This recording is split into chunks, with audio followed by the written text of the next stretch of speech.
சமீபத்தில் அனகாபுத்தூரில் நடந்த வீடுகள் அகற்றம் ஒரு உதாரணம். இந்த நிலை மாற வேண்டும். பாரம்பரியமாக வண்ணார் சமூக பயன்பாட்டிற்கு ஒதுக்கப்பட்ட வண்ணான் மானியம், வண்ணான் குடியிருப்பு மனைகள், வண்ணார் மடங்கள் போன்ற உரிமைகள் ஆக்கிரமிப்புகள் அகற்றப்பட்டு அவரவர்கள் பெயரில் பட்டா வழங்கப்பட வேண்டும். குடிவூழியம் என்கிற பெயரால் வண்ணார் சமூகத்தவர் மீது கட்டாயப்படுத்தப்படும் அனைத்து சடங்குகள் பழக்க வழக்கங்கள் தடை செய்யப்பட வேண்டும். விரும்பாத வேலையை செய்ய நிர்பந்தம் செய்வது சட்டப்படி குற்றம் என்று அறிவிக்க வேண்டும் என்று கேட்கிறோம். வண்ணார்கள்தான் ஈமச்சடங்கு செய்ய வேண்டும்.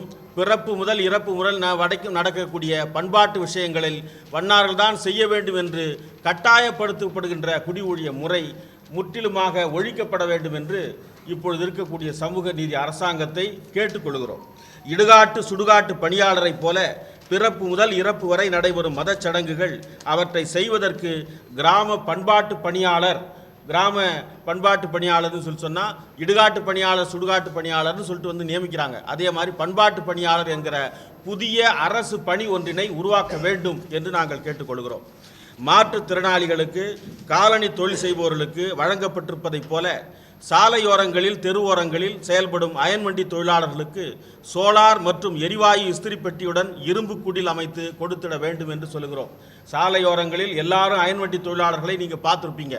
அவர்கள் எந்த விதமான உத்தரவாதமும் இல்லாமல் இருந்து கொண்டிருக்கிறார்கள். அவர்களுக்கு அரசு இதுவரை கண்டுகொள்ளவில்லை. அதனால் செருப்பு தைக்கும் தொழிலாளர்கள், அதாவது காலனி தொழிலாளர்களுக்கு வழங்கப்பட்டிருப்பதைப் போல இரும்பு குடில் அமைத்து கொடுக்க வேண்டும் என்று கேட்டுக்கொள்கிறோம். தமிழ்நாடு குடிசை வாற்றிய குடியிருப்புகளில் தரப்படும் சலவை தொழிலாளர் சவர தொழிலாளர் இடஒதுக்கீட்டை போல இந்த குடியிருப்புகளை இடஒதுக்கீடு கொடுத்துக்கிட்டு இருக்கிறாங்க குடிசை மாற்று வாரிய குடியிருப்பில். அதை போல அனைத்து அரசு வணிக வளாகங்களில் வண்ணார் மருத்துவர் சமூகத்திற்கு கடை ஒதுக்கீடு செய்யப்பட வேண்டும். எண்ணிக்கை சிறுபான்மையினராக உள்ள எளிய சமூகங்கள் குரல் ஆட்சியாளர்களின் செவிகளுக்கு எட்டும் வகையில் மீண்டும் சட்ட மேலவை உருவாக்க வேண்டும். எம்எல்சி உருவாக்கணும்னு சொல்லிட்டு கேட்குறோம். ஏற்கனவே எம்எல்சி இருக்கும் பொழுது எங்கள் சமூகத்தைச் சேர்ந்தவர்கள் 2 எம்எல்சிக்களாக இருந்திருக்கிறார்கள். எங்கள் குரல் சட்டமன்றத்தை எட்டாத நிலையில் எம்எல்சியாக இருந்து எட்டும் என்று நாங்கள் நம்புகிறோம். மாநில அளவில் மாவட்ட அளவில் வண்ணார் சமூக மேம்பாட்டு அறக்கட்டளைகளை கர்நாடகாவில் உருவாக்கியிருக்கிறாங்க. அங்கே வண்ணார் சமூக கல்வி பொருளாதார மேம்பாட்டு அறக்கட்டளை கர்நாடகாவில் உருவாக்கியிருக்கிறாங்க. ஆண்டுதோறும் 100 கோடி ரூபாய் அதுக்காக ஒதுக்கி சமூக மேம்பாட்டுக்காக பயன்படுத்துகிறாங்க. அதை போல தமிழ்நாட்டில் சமூக மேம்பாட்டு அறக்கட்டளை உருவாக்கப்பட வேண்டும் என்று நாங்கள் கோரிக்கை வைக்கிறோம்.